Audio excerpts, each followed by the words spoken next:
On a sweltering summer morning in New York City, a rally unfolds at Columbus Circle. Vendors shout, hawking sandwiches, gelato, and chilled sodas to the growing crowd. Above them, 40-foot banners in green, white, and red flutter in the breeze, the colors of the Italian-American flag. It's Unity Day, a celebration organized by the Italian-American Civil Rights League, striving to combat deep-seated discrimination. Here, amidst the festive chaos, a message rings clear. Not all Italian Americans are criminals. They are hardworking citizens. Among the vibrant crowd stands Joe Colombo, the head of the league and a reputed mob boss. He greets supporters and poses for photos, embodying a duality that stirs intrigue and suspicion. As the clock ticks toward noon, he approaches the podium to address the masses. Suddenly, from the press area, 3 shots pierce the air, igniting panic and chaos. Colombo collapses, critically injured, his glasses lying shattered beside him. Today, the story unfolds of Joe Colombo's rise and fall. How did this infamous mobster transform into a civil rights figure? And why has the era of mobster celebrities faded into obscurity? In the early 1970s, the Mafia's grip on New York City was undeniable.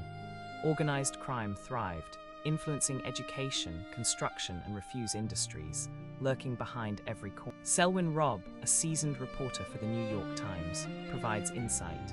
He covered organized crime for decades, chronicling Colombo's ascendance during a pivotal time in mob history. Colombo represented a new breed in the American Mafia, emerging from a legacy of Sicilian immigrants who laid the groundwork for organized crime in the United States. In the tumultuous 1920s and 30s, Mussolini's crackdown on the Sicilian Mafia forced many mobsters to flee to America. They arrived seeking a fresh start, becoming the backbone of the burgeoning American Mafia.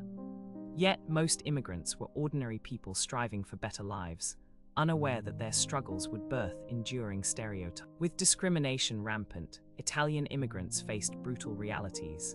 They were confined to cramped tenements, often barred from lucrative jobs. While a small fraction turned to crime, many, including Colombo's father, became entangled in illicit activities. Don Capria, a biographer of Colombo, reveals how Two-Gun Tony, Joe's father, was deeply in. Tragedy struck when Joe was just 14. His father was murdered, a victim of a violent underworld that demanded retribution. Heartbroken, Joe's mother sent him to live with family in Bensonhurst, a decision that would irrevocably alter the course of his life. In his new neighborhood, Joe found himself near Carlo Gambino, a notorious mob boss who became a mentor. Gambino opened doors for him, securing odd jobs and a sense of purpose during turbulent times.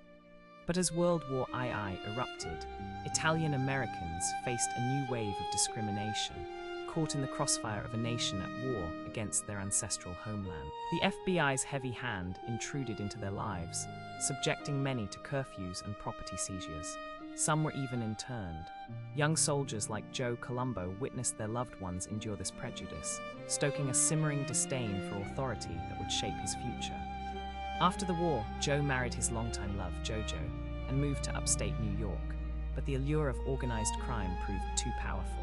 The 1950s and 60s marked a generational shift in the mob, blending the old ways with a new breed of American-born criminals who understood the culture and language of the streets. Colombo's opportunity arose from the death of Joe Prophesy, the head of the Prophesy crime family. As power dynamics shifted, Colombo found himself in the crosshairs of a brewing conspiracy.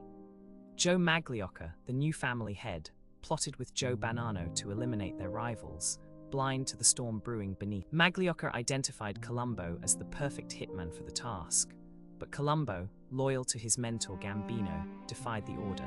Instead of pulling the trigger, he warned Gambino of the impending threat. This act of allegiance solidified his place within the Mafia hierarchy. As a reward, Colombo was appointed the head of the renamed Colombo crime family.